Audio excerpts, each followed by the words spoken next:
السلام عليكم ورحمة الله وبركاته. ازيكم حبايبي، عاملين ايه؟ زي ما انتوا شايفين كده كمية البرجر دي كلها نص كيلو لحمة. هنا برجر احسن من الجاهز بكتير، زي ما انتوا شايفين كده متدلع وحاطين له ايه كاتشب وطماطم وبصل، وانا بحب الجبنة النستو فيه احسن من الجبنة اللي بنشتريها بتاعة البرجر وارخص كمان. تحفة يا جماعة. يلا نشوف عملناها ازاي. بسم الله الرحمن الرحيم. هنا عندي نص كيلو لحمة مفرومة. بصوا هو 600 جرام يعني عشان مبقاش كدابه، انا شاريها من السوبر ماركت كده.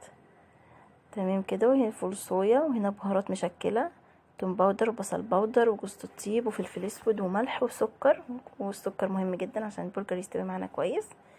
هنا هعصر الفول الصويا تمام كده. وهنا دي بصلايه متوسطه بشراها، وهنا البهارات بتاعتنا. هقعد بقى اعجن فيه كويس جدا جدا لحد ما يتماسك كله مع بعضه. لازم اعجن فيه مش اقل من 10 دقايق عشان يتماسك كله مع بعض، مفيش ايه تفك مني ولا يشقق ولا الكلام ده. زي ما انتوا شايفين كده. هي دي بقى ايه اهم خطوة. فول الصويا كنت نقعاه في ميه مغليه لحد ما يعني نفش كده خالص على الاخر. كنت نقعاه في كوبايه ميه مغليه، نص كوبايه فول صويا، وحط عليها ميه مغليه لحد ما نفش خالص وطري خالص معايا عشان اعصره بسهوله واحطه بسهوله يتعجن معايا في الايه مع اللحمه. تمام كده. بصوا ما شاء الله كده كده. بصوا طالما في خطوط كده، شايفينها، يبقى هو كده ايه تمام كده. خلاص خلصنا عجين، خلصنا كده العجنه، يبقى كده تماسك كله مع بعضه وتمام. بس هلمها هنا. وهنا عندي غطا برطمان قديم، انا ما عنديش المكبس هنا طبعا، يعني مش ما فيش حاجه هتقف قدامي. هنا جبت الكيس وفتحته، يسناي لما فتحته واحط بقى ايه، جيب كده ايه كوره كده محترمه صغنطوطه كده حلوه، يعني صغيره قوي ولا كبيره قوي عشان اعرف افرده براحتي كده. بص انا حطيت الكيس وهفرد على الكيس عشان ايديا ما تبقاش باينه فيه كده. ما شاء الله كده زي ما انتوا شايفين. العلبه دي طلعت صغيره. بصوا انا هزيته كده عشان اشوفه هيتفك ولا لا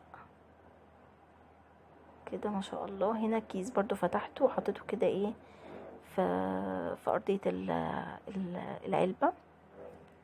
هعمل بقى ايه الكميه، هعمل بقيه الكميه كده.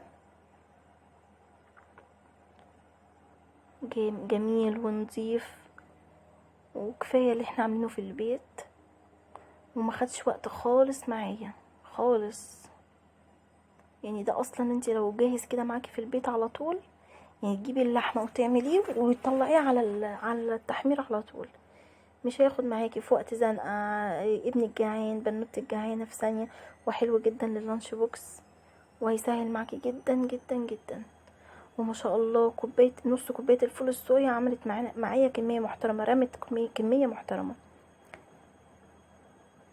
هو احلى كتير وانضف واوفر كتير من بتاع المحلات. ما شاء الله. هنا قربت خلاص الكميه. بس انا بخرج كده منها الهواء عشان تتبط معايا حلو.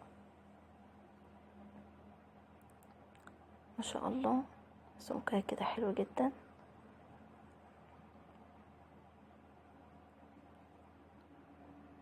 والجبنه بقى النستو بتبقى طعمها جميل جدا معي بعد ما بيستوي. هنا ما شاء الله نص كيلو عمل لي كميه حلوه. ده هنا هشيله في الفريزر لتاني يوم. تمام كده. هنا اتشال بقى في الفريزر، وانا هنا هحمره. ده تاني يوم كده هحمره. جبت الطاسه حطيت فيها حبه زيت قليلين زي ما انتوا شايفين كده، وهقلبه بقى لحد ما يتحمر معايا.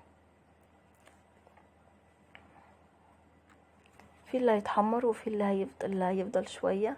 هقلبه بقى ايه واخلي بالي من واحده واحده. تمام ما شاء الله. انتي بقى حطي له كاتشب وحطي له مايونيز ودلعيه بقى براحتك على الاخر. لو عجبكم الفيديو لايك وسبسكرايب للقناه، والسلام.